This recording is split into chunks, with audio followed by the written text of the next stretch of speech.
et de distinguer le réel de la réalité. Donc c'était pas forcément au cœur de ma présentation, mais c'est quelque chose qui pourra peut-être vous éclairer, et puis nous éclairer aussi sur le sens de l'art de la magie.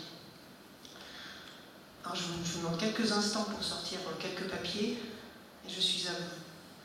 C'est amusant, il y a un effet d'ombre là sur le premier rang, où je ne vois absolument pas les visages, et puis un effet de lumière et des visages rayonnants à partir du troisième rang. Ça, c'est la réalité, oui.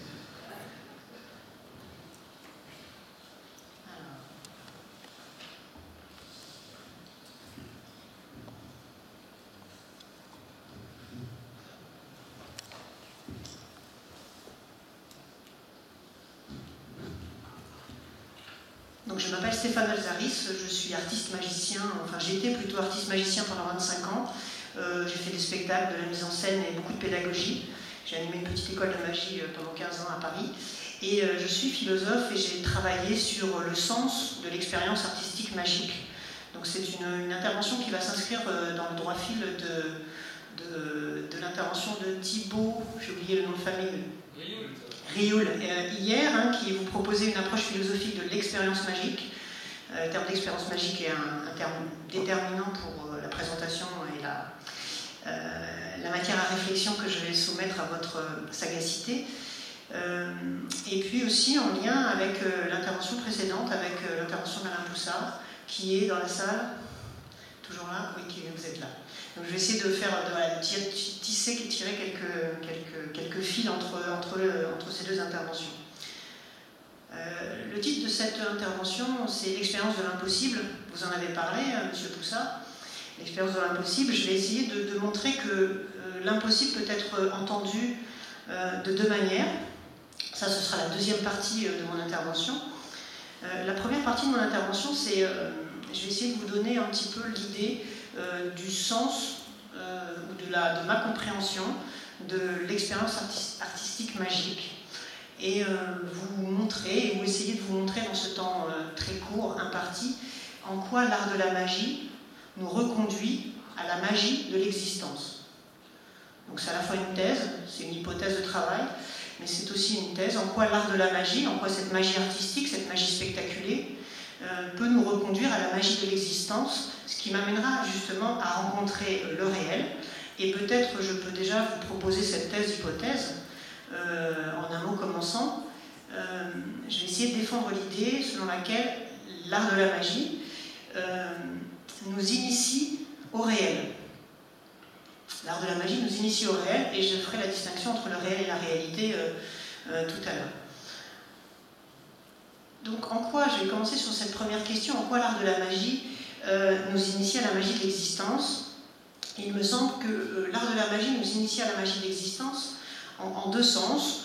D'abord, la magie nous fait peut-être redécouvrir une dimension de notre être, la magie de spectacle, nous fait découvrir une dimension de notre être, nous fait redécouvrir que la magie est une dimension de notre être.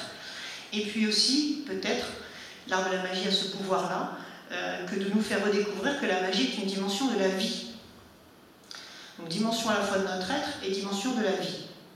Alors souvent on pense la magie effectivement en termes de trucs, on pense la magie en termes de construction, de fabrication, ce qui est évidemment un des thèmes réflexifs déterminants, c'est-à-dire comment un magicien peut-il construire une impossibilité et comment il peut réaliser une impossibilité avec ce caractère paradoxal de l'expression, une impossibilité réalisée, M. Poussard en a parlé, et en plus une impossibilité qui dure dans le temps, vous en avez parlé en ces termes-là. J'espère ne pas trop trahir vos propos ou rester fidèle à vos propos. Donc c'est souvent, on s'interroge sur cet art en lien avec les conditions de possibilité, avec les constructions. Construction de l'impossible, je l'ai dit, on peut le dire aussi en termes de dramaturgie. On peut considérer que le travail du magicien, c'est aussi de construire une dramaturgie. Donc peut-être ça rejoindrait des arts cinématographiques ou théâtraux. Moi, je vais porter mon attention sur une dimension existentielle de l'art de la magie. En quoi l'art de la magie peut-il produire un effet existentiel? Donc, voir quelles sont les dimensions existentielles de cet effet magique dont on vous a parlé précédemment. Donc je dirais c'est, en tout cas dans la posture que je choisis d'adopter, il s'agit moins de m'interroger sur les conditions de possibilité, donc sur les gestes proprement dits du magicien, que plutôt sur la finalité du magicien, qui est de produire justement cette expérience magique, et pas simplement de la produire pour la donner à voir, mais surtout de la produire pour la donner à vivre. Donc c'est une expérience que le magicien fabrique, entre guillemets, construit, pour que le spectateur puisse la vivre, je pourrais presque dire à la première personne, pour qu'il puisse vivre la magie de l'effet. L'effet magique, c'est aussi une magie de l'effet. Donc je dirais en cela, je vais m'appuyer sur deux éminents chercheurs avec qui j'ai travaillé, Pierre Hadot d'une part et Henri Maldinet d'autre part. Je dirais que l'art de la magie est un art existentiel. En quel sens ? Au sens où, dans l'art de la magie, il y va de ce que nous sommes. Je cite Maldinet, Henri Maldinet est un phénoménologue contemporain. Dans l'art de la magie, il y va de ce que nous sommes, où il a une autre formule, il y va de la présence que nous sommes. Donc il y va, je dirais, si je disais de manière plus simple, il y va de notre manière d'être au monde.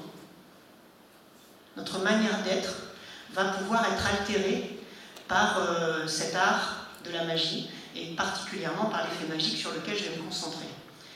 Alors dans la perspective à la fois de Pierre Hadot, qui a été un philologue, un historien de la philosophie, un grand spécialiste de la philosophie antique, qui a montré que la philosophie, c'était, en tout cas dans son esprit originel, d'abord un exercice de la sagesse et aussi un exercice spirituel.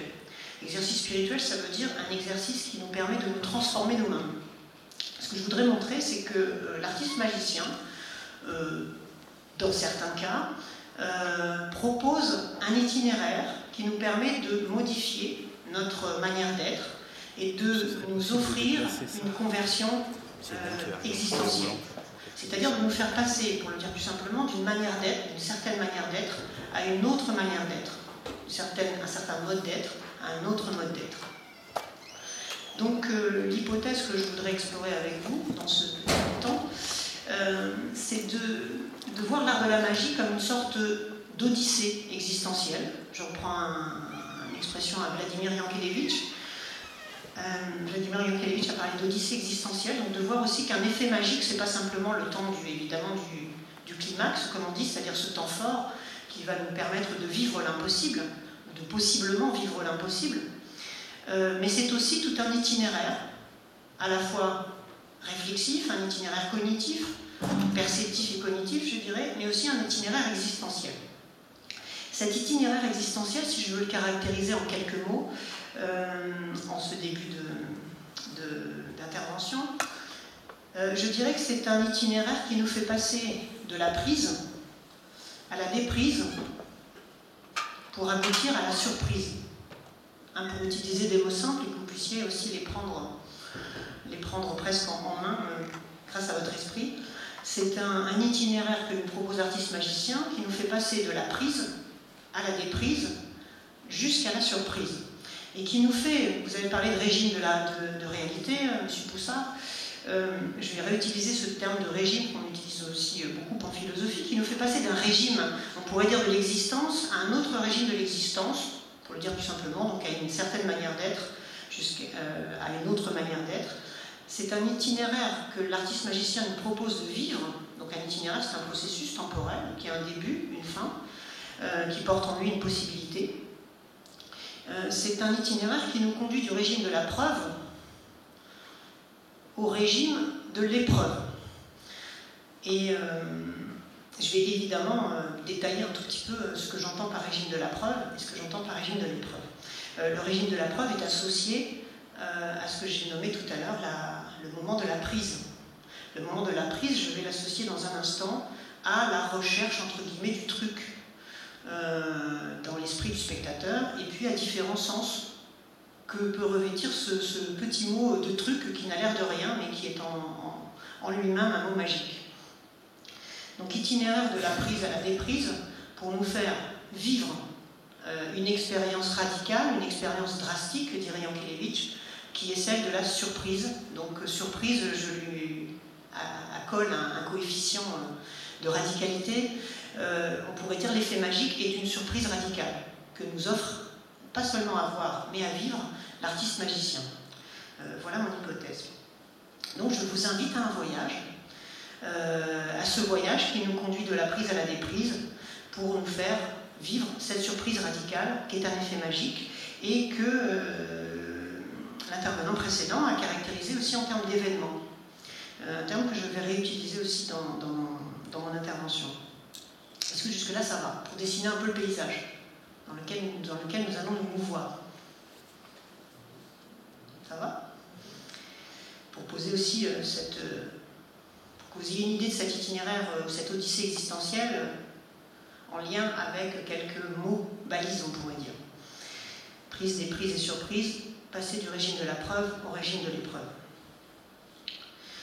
Alors, ce qu'orchestre l'artiste magicien, me semble-t-il, en tout premier lieu, c'est une mise en crise de la représentation.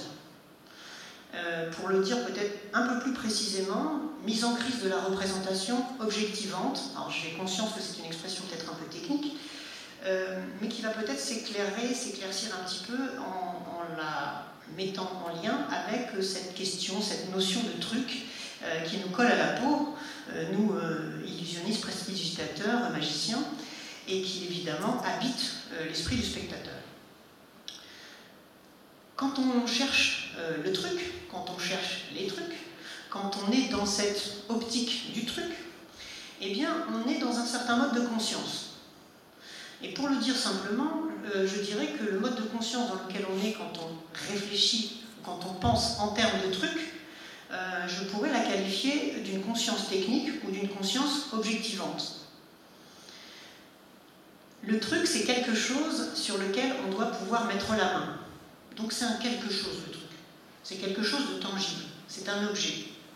Pas nécessairement matériel, ça peut être un objet de représentation, mais c'est un objet. Donc ce petit mot objet qui n'a l'air de rien est un mot qui va avoir de l'importance dans notre parcours. Quand on cherche le truc, on cherche à mettre la main sur quelque chose. Quand on dit mettre la main, bien sûr c'est une métaphore parce qu'on essaie non seulement de mettre la main sur quelque chose d'un point de vue perceptif, c'est-à-dire on essaie de voir quelque chose que le magicien, pense-t-on, doit cacher. Et puis on essaie de mettre la main aussi sur quoi? Sur une explication. Sur une possible explication de cet effet magique qui est impossible, c'est-à-dire qui déroge aux règles du réel d'une part, et qui est impossible parce qu'il y a aussi une rupture de la causalité, c'est-à-dire qu'il n'y a pas de lien logique entre les gestes du magicien et l'effet produit. Donc on est dans une rupture de logique, à la fois logique au sens de règle du réel et logique au sens de fil de causalité, cours ordinaire des choses, on pourrait dire aussi. Donc le truc, vous voyez, déjà présente un double visage. Le truc que l'on cherche que le spectateur cherche à appréhender, eh bien c'est un truc à la fois de l'ordre de la perception, donc c'est pour ça qu'on peut avoir les yeux écarquillés. On se dit, il y a quelque chose à voir pour ne pas se faire avoir. Il y a quelque chose à voir pour ne pas se faire avoir. Donc dans cette conscience objective aussi, cette conscience technique, il y a une forme de mode d'être, on pourrait dire, qui est celui de la hantise de la duperie. La hantise d'être dupe du magicien. Ce qui évidemment stimule intérieurement cette recherche du truc. Donc cette recherche du truc, d'abord, c'est le geste, peut-être subreptice, vous avez parlé de micro-mouvement par exemple, ou de micro-action plutôt, vous avez dit. Peut-être c'est le geste subreptice que le magicien cherche à cacher, croit-on encore une fois. Je me place du côté, du point de vue du spectateur, on pourrait dire habituel. Donc essayer de mettre la main sur ce geste subreptice d'une part, et puis aussi, ça c'est le truc solution au sens de la perception d'un geste subreptice, et puis il y a le truc solution aussi au sens de la cognition, c'est-à-dire au sens plus cognitif qui est de pouvoir mettre la main sur une explication, comme je le disais tout à l'heure, possible. Et ça, c'est, on pourrait dire, un mode d'être qui est lié à la volonté explicative, qui est tant, on pourrait dire, l'esprit du spectateur comme un arc, et qui l'habite intérieurement dans les premiers moments d'un tour de magie ou d'un effet magique qui est en train de se déployer. Donc d'un côté, le geste subreptice qui pourrait être saisi par le regard, de l'autre côté, l'énigme, entre guillemets, à résoudre par l'intelligence. Donc le truc, vous voyez que c'est déjà un petit mot qui est ambigu parce qu'il nous renvoie à deux formes, à deux manières d'être, à deux postures intérieures, à deux dispositions intérieures.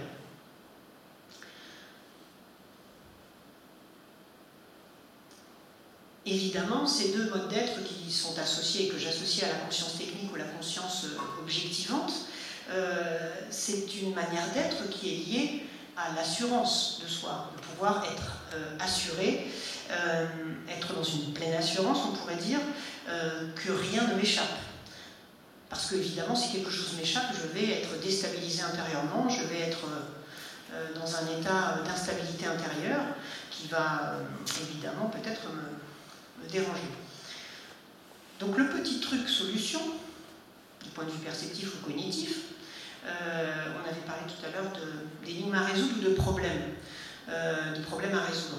On peut être dans cette posture en tant que spectateur, de se dire un tour de magie, un effet magique, c'est un problème à résoudre. Cette notion du problème, cette notion de problème, pardon, est entachée justement de cette idée de l'objectivité ou de cette relève, on pourrait dire, de cette conscience technique ou objective qui va être en lien justement avec ce que je vais appeler dans un instant la réalité. Mais le truc, ce n'est pas seulement ça. C'est aussi dans l'expression qui a fait florès dans les années 80-90 il y a un truc, c'est l'expression il y a un truc renvoie à un autre sens, une autre signification du mot truc. C'est ce que j'appellerais non plus le truc solution, avec ses deux versants que je viens d'exposer, mais le truc expédient. Le truc expédient, c'est justement le fait, et ça peut-être ça rejoint votre hypothèse de réflexion, M. Poussa, le fait que l'impossible se maintient dans le temps. Le truc expédient, c'est cette formule que l'on prononce, on pourrait dire, comme un pis-aller, c'est-à-dire c'est cette formule qui a presque des vertus magiques, de se dire, quand on n'a pas trouvé, quand on n'a pas d'hypothèse explicative à la fin d'un numéro de magie, on peut prononcer cette formule un peu magique pour le coup, et qui porte en elle une sorte de mana, c'est-à-dire de puissance magique, qui quelque part nous permet de nous rassurer, tout en utilisant une formule entre guillemets qui ne produit rien dans le réel, mais en même temps qui nous rassure intérieurement, en nous disant qu'effectivement l'effet magique appartient, pour rester dans votre idée, là pour le coup, que je reprends, dans l'ordre du réel tel que vous l'avez pensé. Donc quand on prononce « il y a un truc », c'est une sorte d'échappatoire verbal, final on pourrait dire, un simple échappatoire qui nous permet de nous rassurer qu'en véritablement, aucune hypothèse d'explication ne peut être satisfaisante pour pouvoir résorber peut-être cet inconfort intérieur lié à cette absence de causalité propre à l'effet magique.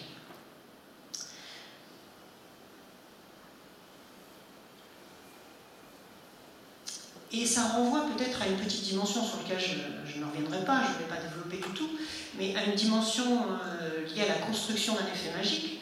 La construction d'un effet magique, si on la conçoit, si on la pense, si on la déploie, on pourrait dire, de cette manière, c'est une construction d'impossibilité qui va intégrer en elle-même ce que j'appelle couper les tentatives d'explication. C'est-à-dire dans la mise en scène d'un effet magique, ça peut être la mise en scène d'un effet de close-up, donc d'un effet de magie rapprochée, et bien, dans cette mise en scène de l'effet magique, le magicien va intégrer toutes les possibilités explicatives, entre guillemets, que le spectateur pourrait formuler en son esprit, pour pouvoir les couper, c'est-à-dire structurer son effet magique, choisir un certain nombre de gestes et de paroles qui vont invalider les hypothèses que pourrait formuler consciemment, intérieurement ou même inconsciemment le spectateur en son esprit.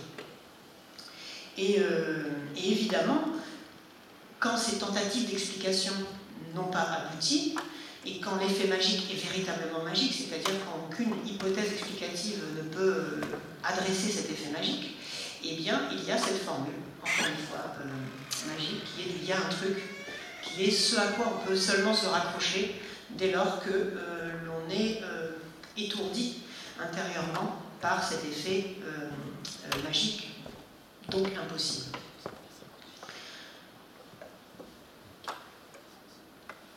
Définir ces trois significations accrochées, attachées à cette notion de truc, ça me permet de mettre en évidence que cette logique de pensée relève d'une certaine manière d'être, d'un certain mode existentiel, qui est donc en lien avec l'objet et l'objectivité, et que je définirais comme étant le modèle de l'objet.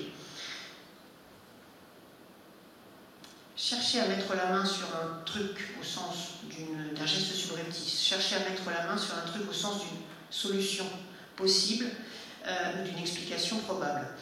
Chercher, utiliser ce mot truc comme une sorte de formule magique qui est en fait un pis-aller en fin d'effet magique parce qu'on n'a trouvé aucune explication à ce qui vient de se produire, eh bien, c'est rester dans un mode de conscience que j'appellerais donc technique, que j'appelle objectif, objectivant, et qui pour le coup est associé à ce que j'ai nommé beaucoup plus en amont, la représentation.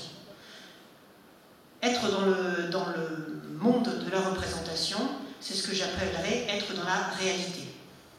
Et c'est là que je vais en venir justement cette distinction entre la réalité et le réel, qui me semble déterminante. Peut-être c'est évidemment ma formation phénoménologique qui m'amène à faire cette distinction. Je dirais que je ferai vraiment une distinction entre la réalité et le réel. Pourquoi ? Parce que l'art de la magie, me semble-t-il, nous fait quitter le réel, la réalité. L'art de la magie nous fait quitter la réalité au sens où la réalité est un monde de représentation objective, objectivée, pour nous faire possiblement vivre une expérience du réel.